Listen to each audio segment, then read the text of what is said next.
नमस्कार मॅडम. ऐक, आता वस्तीवर पोलिसांची शोधाशोध थांबली असेल. तू एक काम कर, या दोघींना परत त्याच रूमवर घेऊन जा आणि काही प्रॉब्लेम झाला तर मला फोन कर. आणि सगळ्यात महत्त्वाचं म्हणजे या दोघी पोलिसांच्या नजरेला पडणार नाही याची जबाबदारी तुझी आहे. ठीक आहे, तुम्ही काही काळजी करू नका. मॅडम, तुम्ही हिच्यासोबत जा. मी आणि रवी मणिदादांच्या प्लॅन प्रमाणे सगळी कामं करून येतो. ठीक आहे, चल रवी.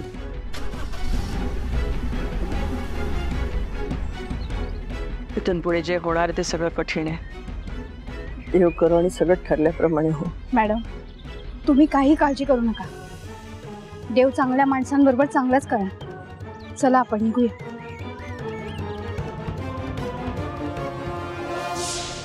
ताई, तुम्ही फ्रेश होऊन घ्या. मी आलेच. तनिषा, जरा पाणी घेऊन ये.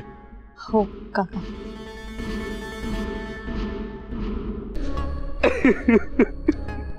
मणी, तू काळजी करू नकोस, मी आहे ना. मी तुला काहीही होऊ देणार नाही. मणी, देवाच्या मर्जी पुणे आपण सगळेच हतबल आहोत. आयुष्य क्षणभंगूर आहे हेच खरं आहे. हे बघ, आता जे व्हायचं होतं ते झालंय. तुझं दुःख मी नक्कीच समजू शकतो, पण असं आता खचून जाऊ नकोस. बी स्ट्रॉंग आणि आलेल्या प्रसंगाला धीरानं सामोरा जा. कसं खचून जाऊ नको साहेब. काय कोणासाठी जगू मी आता? स्वारंदी बायको होती माझी.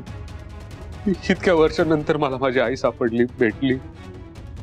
स्वारंदीला वेळ लागलं होतं, मान्य आहे ना, पण माझी आई सुद्धा स्वारंदी सोबत निघून गेली.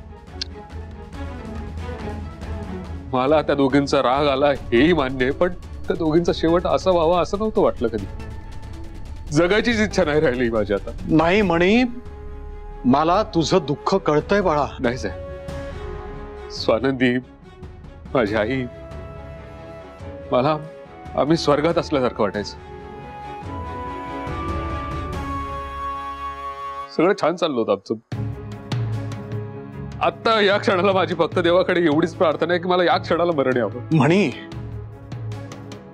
काय बोलतोयस? सावर स्वतःला.